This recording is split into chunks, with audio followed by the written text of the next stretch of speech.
Hello everyone, আশা করি অনেক ভালো আছেন। আজকে আমি করলা আচার তৈরি করব একটি ইউনিক পদ্ধতিতে। আপনারা যদি আমার ইউটিউব চ্যানেলে নতুন হয়ে থাকেন অবশ্যই সাবস্ক্রাইব করে পাশে থাকা বেল আইকনটি চাপ দিতে ভুলবেন না। সেই সাথে লাইক, কমেন্ট, শেয়ার করবেন। প্রথমেই আমি 5 থেকে 7টা করলা নিয়ে নিচ্ছি এবং সেটি সুন্দরভাবে পরিষ্কার করে নেব। এরপরে এই করলাগুলো আমি টিস্যু বা নরম কাপড়, ভালো কাপড় থাকে সেটা দিয়ে পুছে নেবেন, কারণ করলার গায়ে যেন পানি না থাকে। এরপরে আমি ভালোভাবে চাক করে কেটে নেব। সেটা পাতলাও হবে না আবার মোটাও হবে না।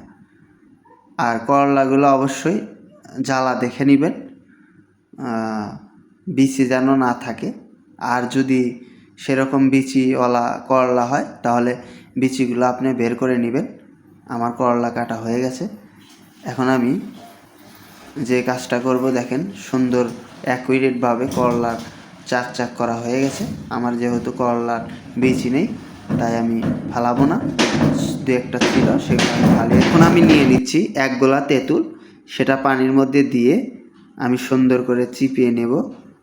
যে বিচিগুলো থাকবে সেগুলো বের করে নিব এবং আঠালো করে নিব। সুন্দর হয়েছে। এখন আমি গরম কড়াইতে গোটা কয়েক সরিষার দানা দিয়ে দিচ্ছি এবং মেথি দিয়ে দিচ্ছি। হালকাভাবে ভেজে নেবেন, নিয়ে পাটায় বাটতে হবে। আমার ভাজা হয়ে গেছে, আমি এখন নামিয়ে নিব। ভালোভাবে বেটে নিব, আপনারাও বেটে নিতে পারেন। পাটাতে বাটলে অবশ্যই ভালো হবে। এরপরে আমি গরম কড়াইতে 1 কাপ পরিমাণ তেল দিয়ে দিচ্ছি সেই চাক করা করলা। আমি সুন্দরভাবে ভেজে নেব যাতে করে করলার গোটাগুলো না ভাঙে। খুবই কড়া করে ভাজতে হবে এবং আলতোভাবে নাড়তে হবে, কারণ ভেঙে যেন না যায়। সুন্দরভাবে ভাজতে হবে, নাড়াচাড়া দিতে হবে খুবই আস্তে আস্তে। আমার প্রায় ভাজা হয়ে গেছে, দেখেন খুবই সুন্দর ভাজা হয়ে গেছে। এখন আমি নামিয়ে নিচ্ছি।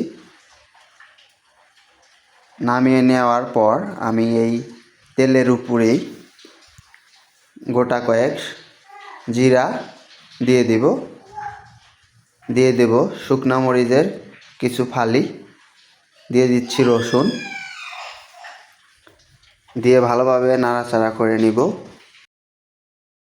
আমার যে তেঁতুলের সস করা ছিল সেটা আমি দিয়ে দিচ্ছি এবং সুন্দরভাবে মাখিয়ে নেব। কিছু সময় এটা জালের উপর রাখতে হবে। দেখেন কালারটা একটু ডিপ হয়ে আসছে। এখন আমি দিয়ে দেব কিছু পরিমাণ হলুদ, দিয়ে দেব একটু শুকনো মরিচ গুঁড়া দিতে হবে, দিয়ে দেব স্বাদ পরিমাণ লবণ এবং ভালোভাবে মাখিয়ে নিচ্ছি। দিয়ে দেব চিনি, কারণ আমার টক ঝাল মিষ্টি হবে আচারটা, টক ঝাল মিষ্টি।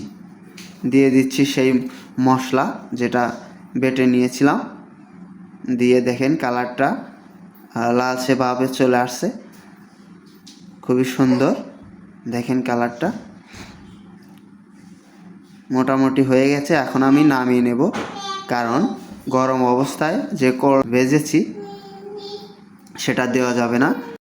গরম ঠান্ডা করে আমাকে করলার সেই ভাজা করলা দিতে হবে। দেখেন আচার হয়ে গেছে, কত সুন্দর কালার চলে আসছে। ভালোভাবে মাখিয়ে নিতে হবে। এই আচার দিয়ে আপনি গরম ভাত, খিচুড়ি এবং রুটির সাথে খেতে পারবেন। বিশেষ করে ঠান্ডা জ্বর হলে এই আচার খেয়ে আপনার অনেক অংশ সেটা সেরে যাবে, ঠান্ডা জ্বর কমে যাবে ইনশাল্লাহ, আশা করা যায়। এই পদ্ধতিতে আপনারা অবশ্যই আচার তৈরি করবেন এবং বিভিন্ন ধরনের আচার পেতে এই ইউটিউব চ্যানেল সাবস্ক্রাইব করবেন।